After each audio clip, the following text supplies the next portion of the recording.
اور تفسیر مدارک میں ہے یہ وہ لوگ ہیں جو رسول کریم صلی اللہ علیہ وآلہ وسلم کے زمانے میں تھے. ان کی حالت یہ ہے کہ یأخذون عرض هذا الادنی، اس دنیا کا مال لیتے ہیں رشوت کے طور پر، احکام میں تبدیلی کرتے ہیں، تغیر کرتے ہیں کلام میں، اور پھر اس کے عوض وہ رشوتیں لیتے ہیں. وہ جانتے بھی ہیں کہ یہ حرام ہے لیکن پھر بھی اس گناہ عظیم پر اصرار کرتے ہیں. وَيَقُولُونَ سَيُغْفَرُ لَنَا، اور کہتے ہیں اب ہماری بخشش ہو جائے گی، ان قریب ہمیں بخش دیا جائے گا، اور ان گناہوں پر ہم سے کچھ مواخذہ نہ ہوگا، ہماری پکڑ نہ ہوگی. یعنی وہ اتنے بڑے بڑے گناہ بھی کرتے ہیں اور کہتے ہیں ہماری بخشش ہو جائے گی.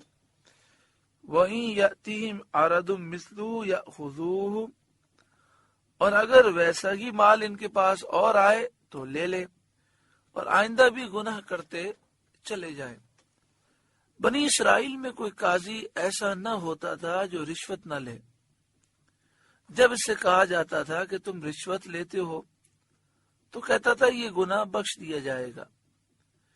اس زمانے میں دوسرے اس پر تان کرتے، اس کو ملامت کرتے، لیکن جب وہ مر جاتا یا معزول کر دیا جاتا اور وہی تانا دینے والا اس کی جگہ حاکم یا قاضی ہوتا تو وہ بھی اسی کی طرح رشوت لیتا.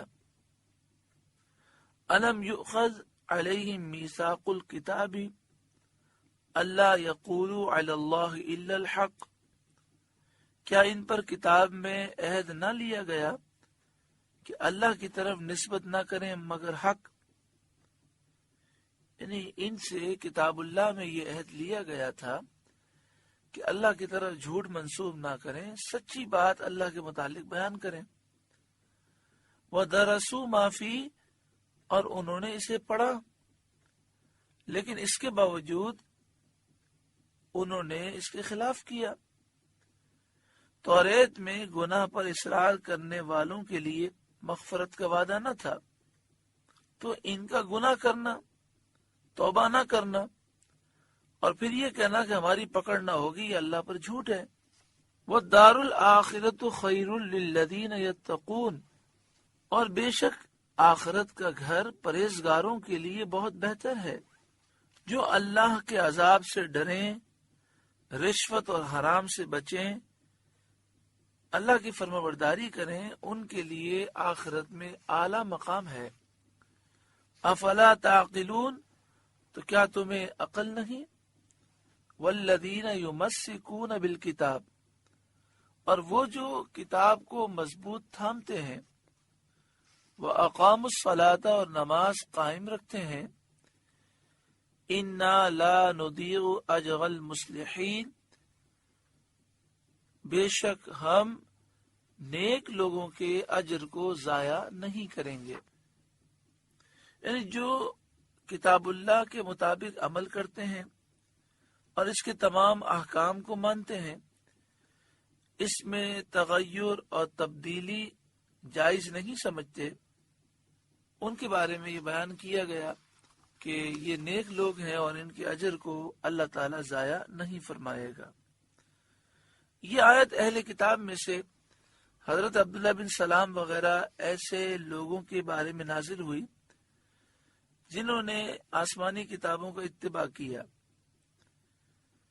اس کی تحریف نہ کی، اس کے مضامین کو نہ چھپایا، اور اس کتاب کی اتباع کی بدولت انہیں قرآن پاک پر ایمان نصیب ہوا. آگے شاہ فرمایا وَإِذْ نَتَقْنَا الْجَبَلَ فَوْقَهُمْ كَأَنَّهُ ظُلَّةٌ، اور جب ہم نے پہاڑ ان پر اٹھایا گویا وہ سائبان ہے، جیسے کوئی چیز اوپر آتی ہے لوگوں پہ سایہ کرتی ہے، اس طرح کوہ طور بنی اسرائیل پر سایہ فکن ہوا. وَظَنُّوا أَنَّهُ وَاقِعٌ بِهِمْ، اور سمجھے کہ وہ ان پر گر پڑے گا. خُذُوا مَا آتَيْنَاكُمْ بِقُوَّةٍ، ہم نے فرمایا پکڑو جو ہم نے تمہیں دیا بقوہ قوت سے پکڑو وَاذْكُرُوا مَا فِيهِ لَعَلَّكُمْ تَتَّقُونَ اور یاد کرو جو اس میں ہے تاکہ تم پرہیزگار ہو جاؤ۔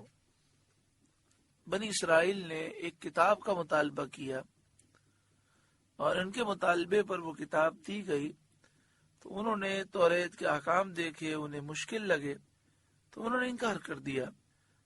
تو حضرت جبریل علیہ السلام نے اللہ کے حکم سے ایک پہاڑ، اور ایک روایت میں ہے کہ یہ کوہ طور ہی تھا، جس کی مقدار ان کے لشکر کے برابر ایک فرسنگ طویل اور ایک فرسنگ عریض تھی، اٹھا کر صاحبان کی طرح ان کے سرداروں کے قریب کر دیا اور ان سے کہا گیا کہ احکام توریت قبول کرو ورنہ یہ تم پر گرا دیا جائے گا۔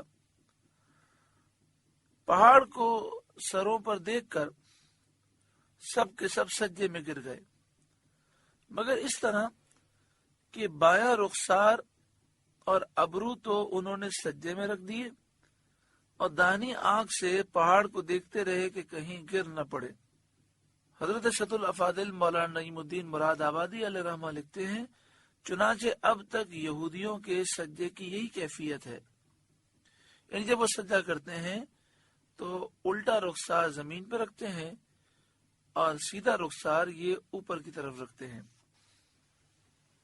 تو یہاں فرمایا گیا کہ اس کتاب کو مضبوطی سے تھامو اور جو کچھ اس میں لکھا ہے اسے یاد کرو تاکہ تمہیں پرہیزگاری ملے۔ اللہ رب العالمین نے ہمیں قرآن مجید فرقان حمید عطا فرمایا۔ ہمیں بھی چاہیے کہ ہم قرآن کے دامن کو مضبوطی سے تھامیں اور جو اس میں حکم بیان کیا گیا اسے یاد کریں، اس پر عمل کریں۔ اس کی برکت سے ہمارے دل سے گناہوں کی گندگی دور ہوگی اور تقوی اور پرہیزگاری نصیب ہوگا۔ اللہ تعالی عمل کی توفیق عطا فرمائے۔ سورہ اعراف کا 21واں رکوع مکمل ہوا۔ اللہ تعالی اس رکوع کے نور سے ہمارے قلوب کو روشن اور منور فرمائے۔ آپ سے گزارش ہے کہ قرآن کے اس پیغام کو آگے پہنچا کر ثواب جاریہ حاصل کریں۔